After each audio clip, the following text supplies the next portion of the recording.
Assalamualaikum warahmatullahi wabarakatuh. Perkenalkan, nama saya Lucy Yulianti, NPM 50 2005. Di sini saya akan menjelaskan materi tentang pembelajaran tematik integratif berbasis keterampilan pada abad 21 dan pelajar Pancasila di kelas rendah.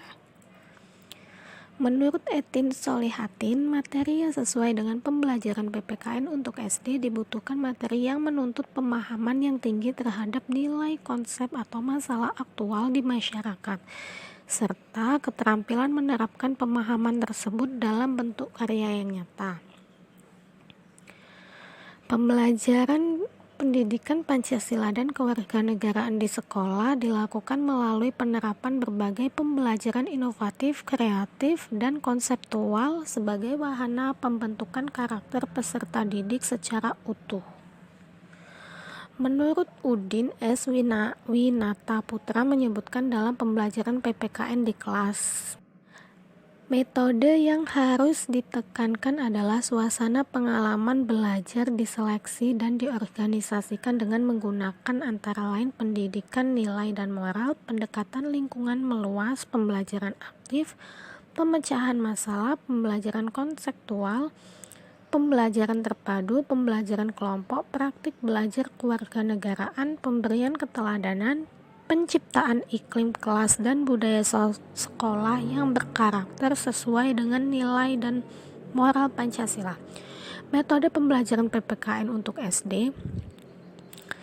Metode ini mengembangkan pembelajaran PPKN dalam membentuk warga negara yang cerdas dan baik, antara lain value clarification, teknik simulasi, bermain peran, diskusi, debat isu-isu publik, jigsaw, reading guide atau membaca buku ajar, information search, mencari informasi, dan studi kasus. Metode pembelajaran PPKN untuk SD ini, pembelajaran PPKN perlu dipahami sebagai hubungan konseptual dan fungsional, strategi, serta metode pembelajaran dengan pendekatan dan model pembelajaran. Strategi dimaknai sebagai cara mencapai tujuan dengan sukses. Metode adalah cara menangani sesuatu, sedangkan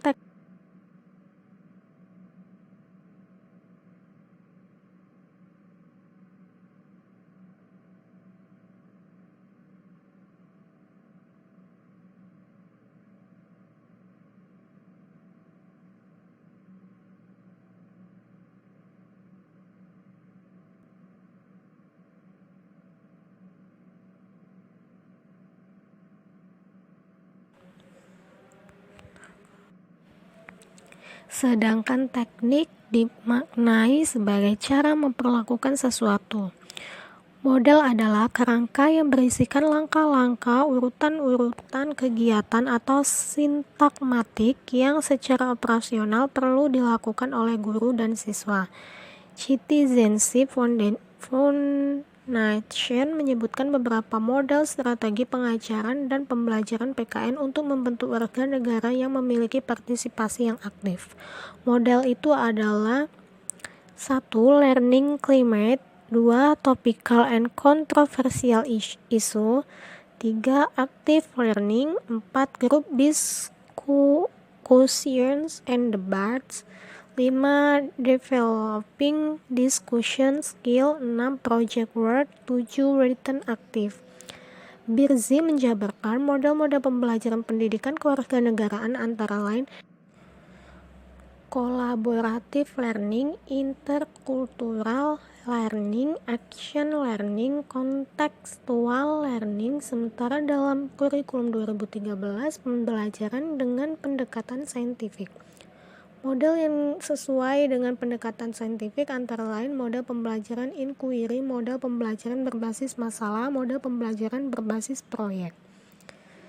Civic Center Education merekomendasikan model pembelajaran Project Citizen sebagai model pembelajaran berbasis isu-isu yang terjadi di masyarakat, ditelaah dan dicarikan solusi, kemudian membawa solusi untuk disampaikan kepada instansi terkait sehingga bisa dikatakan model PC.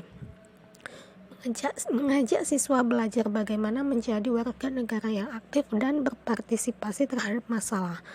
Media pembelajaran. Media belajar adalah rujukan objek atau bahan yang digunakan untuk berupa media cetak dan elektronik, narasumber, serta lingkungan fisik, alam, sosial, dan budaya. Penentuan media, alat, bahan, dan sumber belajar disesuaikan dengan yang telah ditetapkan dalam langkah penjabaran proses pembelajaran yang didasarkan pada kompetensi dasar materi ajar, kegiatan pembelajaran, dan indikator pencapaian kompetensi. Proses belajar mengajar pada dasarnya juga merupakan proses komunikasi, sehingga media yang digunakan disebut media pembelajaran. Evaluasi hasil belajar PPKN.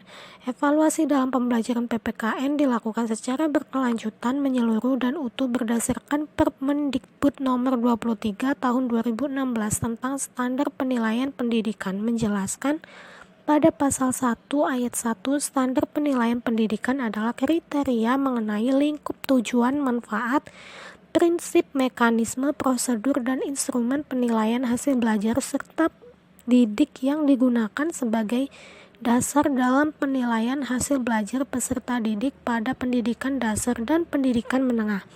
Pada pasal 1 ayat 1 menjelaskan penilaian adalah proses pengumpulan dan pengolahan informasi untuk mengukur pencapaian hasil belajar peserta didik.